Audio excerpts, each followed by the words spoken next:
तर आपण पाहतोय या ठिकाणी हे विद्यार्थी आक्रमक होताना पाहायला मिळत आहेत. त्यांच्या मागण्या घेऊन ते खरं तर इकडे आंदोलन करतायत. त्यांच्याशी चर्चा करणार आहोत. प्रत्येक आपण पाहतोय प्रत्येकाच्या चेहऱ्यावरती इकडे आक्रमकता जी पाहायला मिळते. घोषणाबाजी जी ते या ठिकाणी करत आहेत त्यांच्याशी चर्चा आपण करणार आहोत. त्यांचं म्हणणं काय ते सुद्धा जाणून घेणार आहोत. मित्रा, मला सांगशील या ठिकाणी आंदोलन सुरू आहे, दिल्लीमध्ये सुद्धा अशा प्रकारचं आंदोलन चालू आहे. राजीनामा होत नाहीये. 20 दिवस होत आहेत, 25 दिवस होत आहेत, सातत्यानं आंदोलन करावं लागतंय. मुळामध्ये शिक्षणासाठी विद्यार्थ्यांना रस्त्यावर उतरावं लागतंय. काय प्रतिक्रिया? माझी प्रतिक्रिया अशी आहे, मला काय वाटतं की सरकार राजीनामा का नाही देत, सरकारकडून अकाउंटेबिलिटी का नाही देत. मेन मुद्दा असा आहे की अकाउंटेबिलिटी एक असायला पाहिजे कोणत्या पण सरकारकडून, आणि या सरकारमध्ये ती गोष्ट नाहीये. सरकार जेव्हापासून 2014 पासून ही जेव्हा सरकार आली तेव्हापासून एकदा पासून या सरकारने एकाही गोष्टीची अकाउंटेबिलिटी घेतली नाहीये. आणि हा सगळा मोर्चा, हे सगळं प्रोटेस्ट, हे सगळं आंदोलन फक्त त्या एकाच गोष्टीसाठी आहे की सरकार अकाउंटेबिलिटी कधी घेणार. तुमच्याकडे येतो दादा, काय सांगाल? एकंदरीत राजीनामा होत नाहीये, मात्र आश्वासनं चर्चेची केली जाते. काय काय राजीनामा होत नाहीये, मात्र आश्वासनं चर्चेची दिली जाते. आम्हाला फक्त अकाउंटेबिलिटी पाहिजे. त्याच्या व्यतिरिक्त जसं आमचं एज्युकेशन झालेलं आहे, म्हणजे पुढचे जनरेशन आहे त्यांचं चालू आहे, त्याच्यासाठी अकाउंटेबिलिटी मोठी गोष्ट आहे. तर ट्रस्ट कुठेतरी ब्रेक झालाय स्टुडंट्सचा इन जनरल सिटीजन्सचा. तर जोपर्यंत ते होत नाहीये तोपर्यंत आय डोंट थिंक सो हे थांबलं पाहिजे. आणि बरोबर आहे. मुद्दा आता याच्यामध्ये असा सुद्धा आहे की अकाउंटेबिलिटी आहे, मात्र राजीनामा झाल्यानंतर सिस्टम सुधारेल असं वाटतं का? थोडी तरी चालू आहे ना दादा. काय म्हणतात, प्रॉमिसेस चालू आहेत, पण थोडी तरी होप ठेवली जाते. सगळ्यांनी मिळूनच त्यांना मतदान दिलेलं आहे, तर थोडी जी उरलेली होप आहे ती होप आहे काही ना काही की मे बी रेसिग्नेशन दिल्यावरती थिंग्स माइट गेट बेटर आणि आम्हाला काहीतरी बेटर एज्युकेशन सिस्टम मिळेल, सो दॅट जी लोक बाहेर जात आहेत ती इंडियातच राहून इंडियासाठी काहीतरी करतील. परत तुमच्याकडे येतो, तुमची प्रतिक्रिया जाणून घ्यायची आहे. कारण ज्या प्रकारे पाहतोय की पंतप्रधान नरेंद्र मोदी यांनी खरं तर काल रात्री लेट मध्यरात्री या सगळ्यावरती त्यांची पहिली प्रतिक्रिया येते आणि कायदा करणार असं सांगतात. इतका सगळा होण्यानंतरच आमचा मोदीजी आमचा हे राजीनामा आला. आणि आता सांगायचं हे गोष्ट आहे की फक्त आम्हाला अकाउंटेबिलिटी पाहिजे, म्हणून रेजिग्नेशन पाहिजे. कारण प्रॉमिसेस आमच्याकडे 11 वर्षापर्यंत येत आहे आणि प्रॉमिसेसचा काहीच नाही झालंय, म्हणून हे झालंय. एक सिंपलच गोष्ट आहे ना, फक्त रेजिग्नेशन पाहिजे. आम्ही तुम्हाला इलेक्ट केलं डेमोक्रेसीमध्ये, कारण आम्ही आमचा एज्युकेशन मिनिस्टर आहे. आता तुमच्याशी एक प्रॉब्लेम झाली आहे, मिस्टेक झाली आहे, तर फक्त त्या मिस्टेक ऍक्सेप्ट करा आणि राजीनामा द्या की बॉस माझा ती आमचं काम नाही झालं म्हणून मी राजीनामा देतो. चूक झाली आहे तर माझं काम मी जायतो, मी माझं पद सोडतोय. हे फक्त सिंपल आहे, लहान नाही होणार तो. पण या सगळ्यामध्ये महत्वाचं सुद्धा हे पण आहे की ज्या प्रकारे एज्युकेशनच्या साठी ज्या प्रकारे तुम्ही इथे आंदोलनाला उतरलेत, मात्र त्यापूर्वी हेच पंतप्रधान नरेंद्र मोदी परीक्षा पे चर्चा आपल्याला करताना सातत्यानं पाहायला मिळत होते. मात्र त्यावरती जर परीक्षा पे चर्चा करत असताना विद्यार्थ्यांची काळजी असताना आता मात्र त्यांना विद्यार्थ्यांची काळजी नाही असं वाटतं. असं कुठेतरी वाटलं, बिकॉज 20 दिवसांपासून जेव्हा वांगचूक प्रोटेस्ट वरती होते एकदाही त्यांनी येऊन काही सांगितलं नाहीये. काल रात्री आलेत, 1 महिन्यापासून हे सगळं चाललं आहे. तर त्याच्या आधी थोडी अकाउंटेबिलिटी घेतली असती तर निदान ट्रस्ट राहिला असता की त्यांना आमची चिंता अजूनही आहे.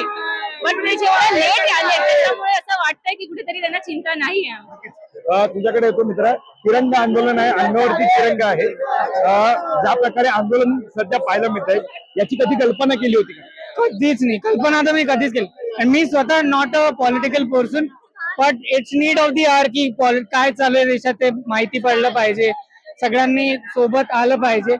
आणि we are the most loving unserious generation. We pull this off so very proud of everyone. की काय सांग मला कळत नाही, इट्स अ न्यू फिलिंग. तुमच्याकडे येतो, तुमच्या प्रतिक्रिया सुद्धा जाणून घ्यायच्यात. ज्या प्रकारे आंदोलन या ठिकाणी सुरू आहे, ज्या प्रकारे विद्यार्थी तरुण मंडळी तुम्ही उपस्थित राहतात, तुमची एकी पाहायला मिळते. मात्र या सगळ्यामध्ये आंदोलन जरी होत असलं तरी राजीनामा झाल्यानंतर सिस्टीम सुधारेल असं वाटतं. मला बिलकुल नाही वाटत सिस्टम सुधारणार आहे. कोणाला वाटतं सिस्टम सुधारणार? जे पण पॉलिटिशियन येतात सगळे कोण दुधात धुतलेला नाही, कोणा दुधात धुतलेला नाही. तुम्हाला पण माहिती आहे, सगळ्यांना माहिती आहे, पूर्ण जगाला माहिती आहे. आपल्याला काय केलं पाहिजे, तुमच्या मते काय केलं पाहिजे? आपण जेवढं पण बोलतो डेमोक्रेसी आहे, पण ते लोक कधी त्या लोकांच्या डोक्यामध्ये डेमोक्रेसी नाही ना. त्या लोकांसाठी ते लोक जे करतात तेवढंच आहे. आपण जेवढं पण करू, आपण जेवढं पण प्रोटेस्ट करू, तेवढ्यात त्यांचं होय होय होय होय आहे. त्यांनी आतापर्यंत काय बोललेत का आपल्याला? काय ऍक्शन घेतली आहे का त्यांनी? नाही. तर काय म्हणणं तुझं की ज्या प्रकारे आंदोलन सुरू आहे, तुझी काय प्रतिक्रिया आहे? माझा मराठी चांग नहीं आहे. जय जय Maharashtra.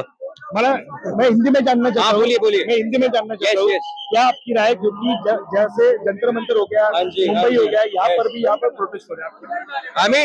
I mean, thankfully there कुछ brutality नहीं हो रहा है जो, but what happened in Delhi that was actually really sad to see. Students जो लोग मतलब they were getting JEE and what not. उन लोग like 12th standard K students getting beaten up is actually very sad to see by the government. What else? I mean, things could have gone very much peacefully, but let's see. Hope everything ends up well. पाहतोय या ठिकाणी विद्यार्थ्यांचा मुद्दा आहे की जरी राजीनामा झाला तरी अकाउंटेबिलिटी बाबत त्यांची चर्चा होताना पाहायला मिळते. सोबतच आपण पाहतोय की सिस्टम असेल ते सुद्धा सुधारलं पाहिजे. आणि या सगळ्यामध्ये महत्वाचं आहे ते म्हणजे लाठीचार्ज जो दिल्लीच्या जंतर मंतरवरती पोलिसांकडून झाला तो सुद्धा कुठेतरी निषेधार्ह आहे, अशी या प्रतिक्रिया जी आपल्याला जे ती पाहायला मिळते. या ठिकाणी आपण पाहतो की बरेच विद्यार्थी आहेत ते खरं तर या ठिकाणी आंदोलन करतात. विविध पोस्टर्स हातात घेतलेले आहेत. पोस्टर सोबत हातामध्ये विविध आपण पाहतोय सगळे यांनी खरं तर आंदोलन जे ते करताना पाहायला मिळत आहेत. प्रतिक्रिया त्यांच्या सुद्धा जाणून घेणार आहोत, त्यांचं सुद्धा मत जे आहे ते जाणून घेणार आहोत, त्यांचं म्हणणं काय ते सुद्धा आपण या ठिकाणी जाणून घेणार आहोत. ही सगळी तरुण मंडळी आपण पाहतो या ठिकाणी आंदोलन करताना पाहायला मिळत आहेत. तशी बातचीत करणार आहोत आपण या प्रत्येक मुलाशी, आपण या ठिकाणी उपस्थित असलेल्या प्रत्येक मुलाशी चर्चा आपण जे करणार आहोत. त्यांचं म्हणणं काय ते जाणून घ्यायचा हा प्रयत्न जे आपण करणार आहोत. कारण का या ठिकाणी पाहतो हातात पोस्टर्स आहेत, त्यांच्याशी बातचीत करणार आहोत. काय मित्र काय सांगशील, तुला आंदोलनासाठी रस्त्यावर यावं लागलं? आजकाल तेच चाललंय. आम्हाला सर्व पोरांना आंदोलनाला एवढी गरजच नव्हती पोरांना यायची, तरी सरकारांना आमची गरज यायला लागते रस्त्यावरती. आम्हाला गरज यायला लागते. एवढं खाली पडलंय सरकार. काय केलं पाहिजे? डिझाईन तर केलंच पाहिजे त्यांना गरजच आहे. डिझाईन केल्यानंतर सिस्टीम बदलेल असं वाटतं? हो बदलेल, कारण एक एक्झाम्पल बनतो बदलल्यानंतर. आता त्यांचा एक एक्झाम्पल बनेल. इतक्या वर्षांच्या सगळ्या राजकारणाला एक एक्झाम्पल पुरेसं आहे का? हो पुरे, ऍटलिस्ट एक एक्झाम्पल तरी पुरेसा आहे ना. स्टार्ट तरी कुठून ना कुठून तरी व्हायलाच पाहिजे. आपण पाहतो कुठून ना कुठून तरी सुरुवात झाली पाहिजे आणि त्या सुरुवातीची प्रतीक्षा आम्ही पाहतो. सुद्धा या विद्यार्थ्यांचं म्हणणे खरं तर शिवसेना उद्धव बाळासाहेब ठाकरे पक्षाचे खरं तर या ठिकाणून काही आमदार असतील खाते असतील ते सुद्धा उपस्थित आहे. मात्र तिरंगा आंदोलन हे आपल्याला पाहायला मिळते. ज्याच्यामध्ये या प्रतिक्रिया आपण तरुणांच्या घेतोय आणि त्यांच्याशी आपण बातचीत करतो. दरम्यान या सगळ्यावरती आपल्या लक्ष असणाऱ्या या संदर्भातली अधिकची माहिती जाणून घेण्यासाठी तुम्ही आपला महानगर लाईव्हला सबस्क्राईब करायला विसरू नका. त्याबरोबर अवधेश करिसन, मी वैभव पाटील, मुंबई.